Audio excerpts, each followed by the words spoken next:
भाजपा के कार्यालय अब मंदिर बन गए हैं और हमारे सनातन मंदिरों का महत्व अब कम होता जा रहा है। सुनने में ये बेहद अजीब लग रहा होगा, लेकिन जो चल रहा है उससे ऐसा ही प्रतीत होता है।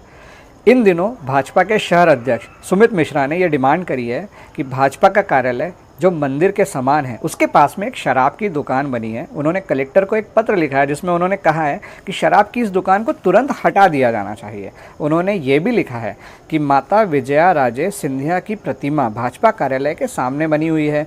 लोग शराब पीते हैं, शराब की बोतलें कार्यालय के सामने पटक देते हैं। माँ विजया राजे सिंधिया की प्रतिमा के आसपास भी शराब की बोतलें पटक दी जाती हैं और इससे माता जी का भी अपमान होता है और भाजपा कार्यालय का भी अपमान होता है। अब सोचने वाली बात है कि इंदौर के प्रमुख मंदिर यानी इंदौर के प्रमुख लक्ष्मी मंदिर, इंदौर के राजबाड़ा महल, माँ अहिल्या की प्रतिमा के ठीक सामने भी एक शराब की दुकान बनी है।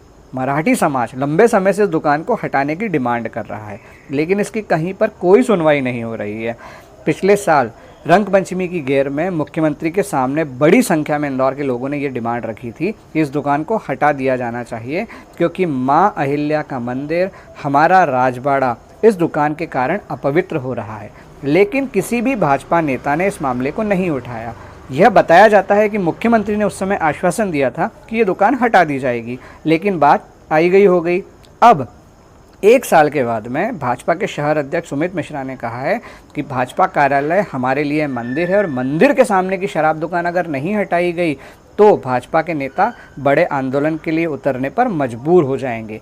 लेकिन इतनी बड़ी संख्या में मराठी समाज, जो भाजपा का मुख्य वोट बैंक भी माना जाता है, वह अगर ये डिमांड कर रहा है कि इंदौर की प्रतिष्ठा के लिए, सम्मान के लिए, धार्मिक आस्थाओं के लिए माँ अहिल्या की प्रतिमा उनके मंदिर के सामने और लक्ष्मी माता के मंदिर के सामने बनी शराब की दुकान को हटा दें, तो उसकी कहीं पर भी कोई सुनवाई नहीं हो रही है। सोचने का विषय है कि समय कितना बदल चुका है। भाजपा का कार्यालय हमारे लिए मंदिर बन चुका है, लेकिन वो माँ अहिल्या जिनके कारण इंदौर को पहचान मिली है, वो माँ अहिल्या जिन्होंने न सिर्फ इंदौर को बल्कि इंदौर की भूमि को पूरी दुनिया में पहचान दिलाई है, उनके मंदिर की प्रतिष्ठा को ठेस पहुंच रही है और भाजपा का कोई भी नेता इस मुद्दे को उठाने के लिए आगे तक नहीं आ रहा है।